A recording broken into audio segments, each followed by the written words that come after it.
So we have a lot to talk about in today's MLB recap, including the fact that Ohtani for once got upset and it was directed towards an umpire. I'm almost positive that he called the guy a dumb F. You know exactly what I mean. Jose Ramirez and the Guardians are setting records in the worst way possible. The Phillies, they're going to have some tough questions to answer over the offseason, like whether or not Alec Boehm is their starting third baseman of the future. And Aaron Judge, he stunk it up again. But Giancarlo Stanton, he must have taken a few sips out of the fountain of youth because he looked like Marlins Stanton. So we'll talk about all of that and more in today's postseason recap. And just a reminder, if you're going to any baseball games, football games, basketball games, concerts, use code Fuzzy on SeatGeek to save 20 bucks off your entire order. And if you like those sports, you probably like daily fantasy. Be sure to download Underdog Fantasy. With my code Fuzzy, they'll match your first deposit up to $1,000. They have free promos every single day of October. Today is the Brock Purdy special, and you only get that if you download with code Fuzzy. Now, real quick, before we talk about anything else, I do want to show you this absolutely just wild video out of Tropicana Field. The roof got blown off, so if you're in the Florida area, I'm just praying for you guys. I hope that you all stayed safe overnight. I don't know if that's it. I know hurricane season is in fact a thing, but if you were in the area for Helene or Hurricane Milton, again, my prayers are going out to you guys, and DM me if you guys need anything, supplies, just anything at all. I can send you guys some stuff. Now back to baseball. The only thing that you can do to the Tigers, sorry for the bedhead, I know it's a jump scare, but all you got to do is tip your cap to AJ Hinch and what he's done the last 2 or 3 months. The dude has like one actual starter right now, Tarek Skubal, and a stable full of elite bullpen arms. I mean, once Riley Green knocked in Parker Meadows in the first inning, it was a wrap. Parker, by the way, has a base hit in his first 5 postseason games. He's the first Tiger since Hall of Famer Al Kaline to do that. Matt Vierling had an RBI sac fly.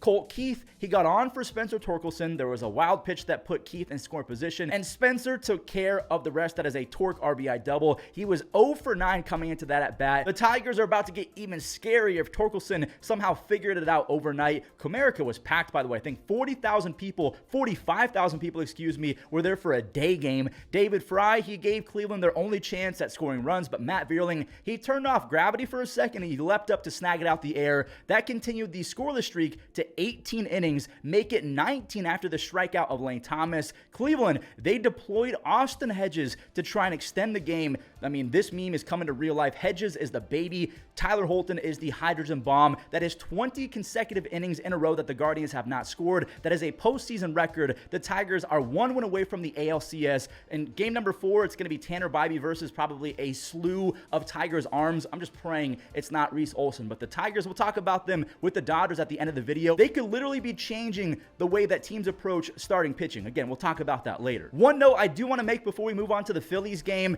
J-Ram, Jose Ramirez, is now batting .233 with a sub .630 OPS in 35 postseason games. I'm a Jose fanboy through and through, but just like Aaron Judge, the regular season almost feels wasted if the same production doesn't show up in October. Don't get me wrong, even Barry Bonds was a playoff pumpkin. Not everyone can be a Randy Arozarena. Like J-Ram, Judge, they're just looked at different. A guy like Andres Gimenez, who I think flat out sucks offensively. He has 1 extra base hit, 1 RBI. He has a near 50% strikeout rate in the playoffs. Him being awful does not surprise me, and yes, that is full shade of Andres because he's not playing for free. We gave the guy $110 million.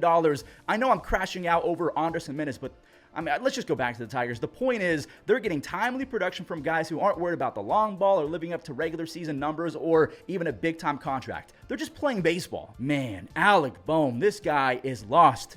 But he found some good luck. The Phillies gave Ranger Suarez a 1-0 lead, and I should say gave lightly because Mark Vientos should have made that play. At the end of the day, it didn't matter at all, whether it was 4-0 or 4-1. Either way, Francisco Lindor won the game, his second playoff grand slam. I'll never forget the first one that he hit versus the Yankees. That was a generational call from Matt Vaxkursion, and Lindor is a generational shortstop. He's probably underpaid now, and I mean that. He's a $40 million a year kind of guy. The leadership, the defense, the speed, the power. He can do everything at an elite level. Edwin, he got in some trouble, but thankfully he got to face Kyle Schwarber, which is weird to say. Thankfully, he got to face Schwarber, who is one of the more dangerous hitters in baseball, but he is now a whopping 0 for 10 with 8 strikeouts versus Edwin Diaz. The Grimace Mets, the McDonald Mets, the Hawk Tua Mets, whatever you want to call them, they're on their way to the NLCS, their first championship series in 9 years. First-year manager Carlos Mendoza, he's getting a ton of love, but yeah, it's It's kind of crazy that a McDonald's character and old man Jenkins, Jose Iglesias, literally rallied the entire team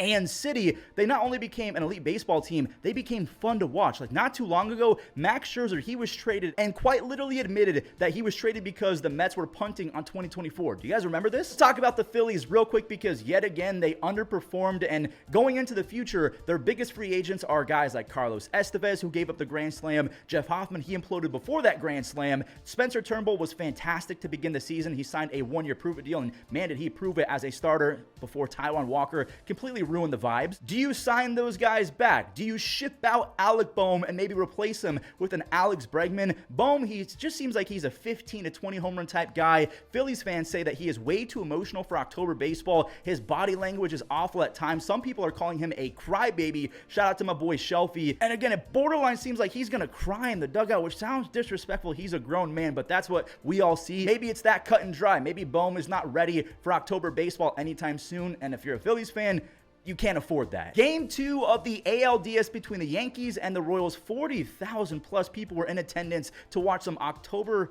Stanton turn back the clock. Like maybe the fountain of youth is actually somewhere in Kansas City because Stanton looked 27 years old all over again. Later in the 5th, Soto hit a tall RBI out. That is an RBI sac fly. And that was it for the first half because Judge was bad again. For anyone wondering, Cal Isbell, he sliced a double to left field. He barely got it to stay fair. That's the first run allowed by Clark Schmidt. Michael Massey smacked the liner to Juan Soto, and Juan, he's never going to get there. He's so good at offense that even though he looks like a baby giraffe on defense, he's still going to get 40, 45, 50 plus $1 million a year. Giancarlo, what a swing. He got his hands in on the slider. He used that Herculean all-time strength to put his squad back up on top. So he had an RBI double, a stolen base, a home run. By the way, that's his 12th postseason home run. He has a career 965 OPS in the playoffs, so he is insane when it matters the most. Mariano Rivera, he finished out a 5-out save. That is Luke Weaver, by the way. He's legitimately been Mo for the last 2 months. Another save for the guy. The Yankees are 1 win away from the ALCS. And by the way, for anyone wondering, today's starters, we have Garrett Cole going for the Yankees and Michael Wacha going for the Royals. Here we go. The Padres, they can send themselves to the NLCS with a W over the Dodgers. Dylan Cease was on the bump, but this was no normal Dylan Cease. His first ever start on 3 days rest, and Mookie took full advantage. That was 99 right down Broadway. Another Mookie Betts long ball. It could have been a 3-homer series if not for Profar in game number 2. Ohtani, there's an RBI knock. Dylan Cease's first ever short rest game only goes an inning and 2/3. Mookie, he ended that 0 for 22 with a bang. He's now 4 for his last 6th. Will Smith, he's searching for his first hit of the entire series. And just like the Costco guys, Will brought the boom. A 2-run home run makes it 5-0. And it could have been more, but Teoscar Hernandez had an RBI stolen by an umpire. It deflected off Manny, then off an umpire. Ohtani, he's thrown out. And once he saw the replay in the dugout, he literally looked... He looked at the umpire, and I'm almost positive. I mean, you guys have to let me know if I saw this right. He goes, dumb. And then you guys know I can't say the second part, but he called the guy a dumb F. I'm pretty sure that's what happened. It's now 6-0 after a Xander error, and Tommy Edman, he laid down a perfect bunt. Hey, take notes, Anders Jimenez, buddy. That is how you lay down a bunt. Sorry, just Anders makes me so mad sometimes. Gavin Lux, what is it called, an APB? There is a warrant out for his arrest because that is lefty crime. He's got 5 base hits and 3 RBIs in the series. Landon Knack, he finished it off. He was the Dodgers' 8th pitcher, the second team to ever go 9 shutout with 8 pitchers in a single postseason game. So I'm going to ask you guys a question. Between the Tigers shocking the world with their opener to bullpen strategy, kind of like the Rays back in the day with Kevin Cash and his stable of relievers, you have the Dodgers going 9 shutout with 8 different guys. Do you think we will see a shift in starting rotations going forward? Because if you really think about it logistically, starting pitchers get hurt far more often. They're also much more expensive. Is this going to be the move that GMs and owners take over the next few years? Because the Guardians have a fantastic bullpen. They rarely go 4 or 5 innings from their starter. Same with the Tigers. The Dodgers just proved that as well. What's about to happen to Major League Baseball going forward with the starting pitching rotation? So that does it for all of the games. You guys know the drill. Every time we end a postseason recap, we guess the batter as well as we guess the pitcher. I'm going to let you guys think about the batter and the pitcher. I'm pretty sure I know both of them already. Let's do today's Immaculate Grid because the Guardians are on it. I have to do this. This is going to be a fun start. Josh Donaldson, if you guys don't remember, had a short stint. Well, I guess 4% of you did remember that he was on the Guardians for a half season. He also started his career with the A's, the Angels, and the... Ooh, this is going to be a sneaky one as well. I'm almost positive Kendrys Morales was on 0.6%. I'm proud of myself. An all-star for the A's. Did, I want to think of... Did Coco Crisp make an all-star team? I know Eric Chavez. Let's go Eric Chavez because I'm pretty sure he was on the cover of a video game.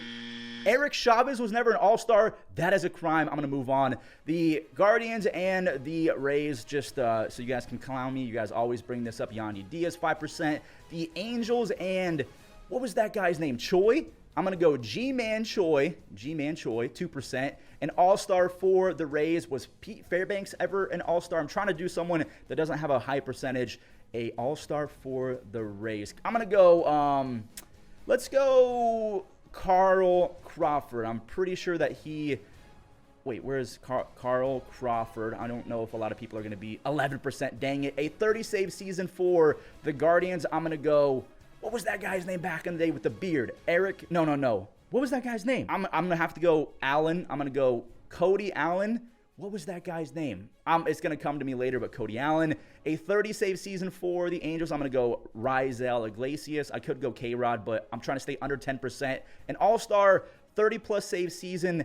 It's Mason. Did Mason have 30? I can't remember if Mason got to 30. I could go Clase. I'm going to go with, let's just go with someone. Eric Gagne, an absolute demon in the past. So, a all-star for the A's. I could have gone with a Matt Olson, a Matt Chapman. I wanted to be sneaky, but that's my fault. I'll give you guys a hint for the pitcher. I know who this guy is because I saw him like 40, 50 times this year. This is a Guardian, so I'm going to give you a few seconds. He's a tall 6'5", 6'6" lefty. This is Tim Herron. At first, I thought it was Josh Hader because they kind of have that similar lower half, but yeah, that is Tim Herron. And then in terms of the batter, we're going straight into it. This is another AL Central player. That's the only hint. I'm going to give you guys 3, 2, one more swing. This is easy. So it seems like the trend for these guys, at least the last few days, ever since the postseason started, is teams in the playoffs. So there you go, Adam Frazier and Tim Herron. That does it for today's recap. If you guys enjoyed, leave a like, subscribe. Also send this to a friend if you think that they would love these recaps. I appreciate all the help and support. Have a great day.